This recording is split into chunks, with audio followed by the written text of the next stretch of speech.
Act 2 of The Drowsy Chaperone begins with this: a haunting lament from a very depressed bride. She sings it standing on her balcony, bathed in the pale blue light of a sympathetic moon, which is ridiculous because it's the middle of the day. Now, while you're listening to this, try to ignore the lyrics. I know it will be difficult, but block them out. They're not the best. But the tune is beautiful and it truly communicates the bride's state of mind. Just ignore the lyrics. She goes, "For you." I'm just going to pour myself a brandy. The melody is so simple, it just floats in the air. And I must confess, I always get a little misty when I think of that tiny jacket lying on the pedestal, its long sleeves dangling on the floor. Oh, monkey, monkey, monkey, pedestal, monkey do. Okay, here we go. Wait. Who are you? I'm Janet Vandegraff. Do you need anyone? I don't need anyone. What about the love of one man? What do I care about the love of one man? I'm adored by millions. Do I need to be gloomy? No, no, no. Mimi arose. Now she really lets it go. I love this part. She's having a complete mental breakdown. Don't you just love that number? It has everything. A little Busby Berkeley, a little Jane Goodall, and that's another thing I love about musicals in general. When a character is in crisis, they sing and dance, which is so much more interesting than just whining about it. But that's the glory of musical theater. Phone rings. Oh, you see? This is what I'm talking about. This is life. You manage to be happy for 5 seconds, and then something starts ringing. Okay, I'm going to stop here because I don't want this number ruined by a ringing telephone. Here we have two vaudeville performers who have slipped through the cracks of time. They are Noel Fitzpatrick and Ukulele Lil. I don't know anything about them. I suppose Ukulele Lil played the ukulele, although she doesn't in this show. Actually, I tried to find out more about her. I went through all my books. I even tried the internet, but all my searches ended with Tiny Tim's autopsy photographs. Anyway, they're both charming. That's the nature of love. Yes, that was charming. But to be frank, on some level, that number pisses me off. Now, I'm going to say something here, and yes, I have been drinking, but I'm going to go out on a limb here and say that love is not always lovely in the end. Often, in the end, there are lawyers. And another thing, surely someone was aware of the awkward sexual connotations of that title. Love is always lovely in the end? I mean, is it just me? I guess what I'm saying is that number is naive and irresponsibly so. Sorry. I just thought that needed to be said for the benefit of the young people. I won't interrupt anymore. Oh, there's a moment coming up that I've become obsessed with. Okay, here it comes. The moment I was talking about.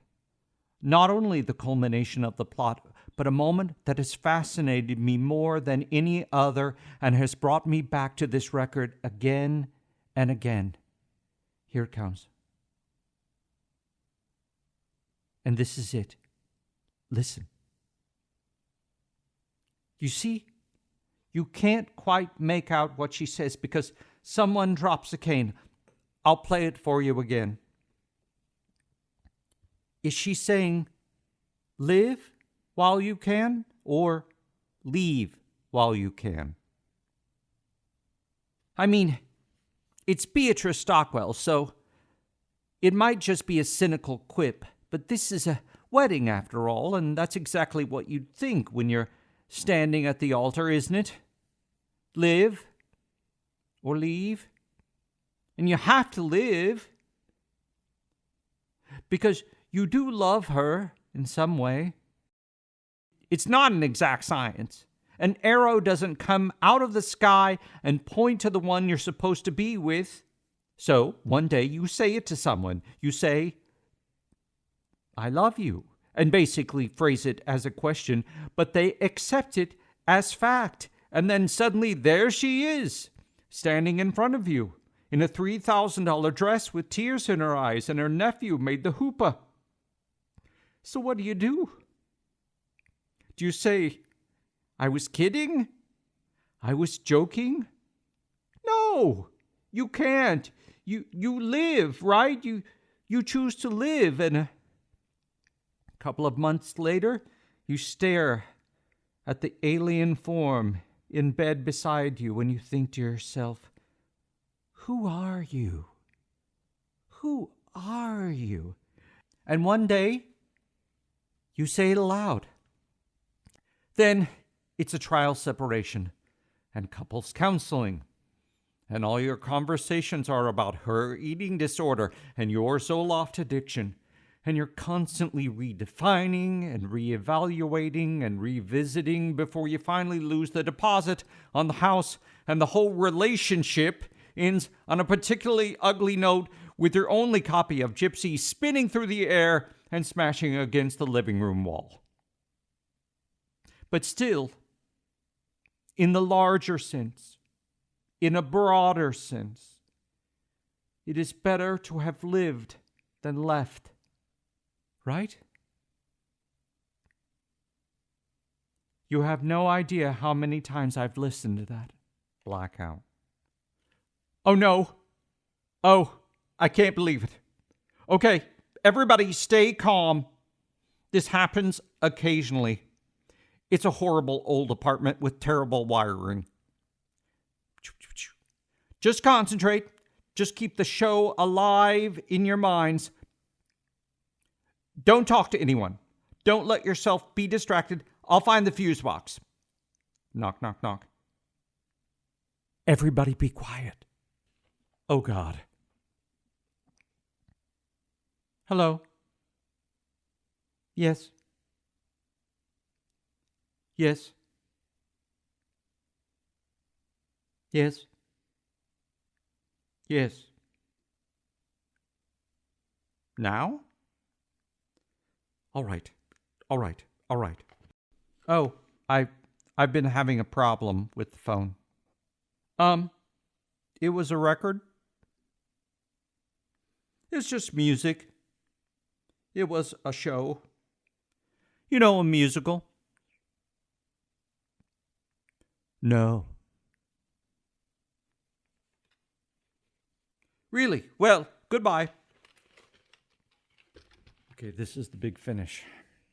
Well, that's it. It's ruined. One note away from the end of the show, and the mood is broken.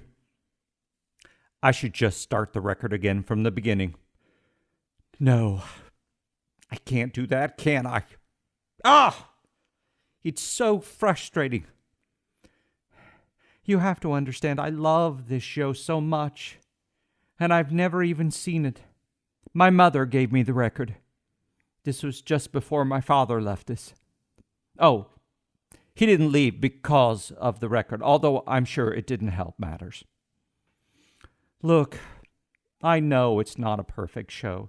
The spit take scene is lame and the monkey motif is labored. But none of that matters. It does what a musical is supposed to do. It takes you to another world, and it gives you a little tune to carry with you in your head. You know? A little something to help you escape from the dreary horrors of the real world. A little something for when you're feeling blue. You know?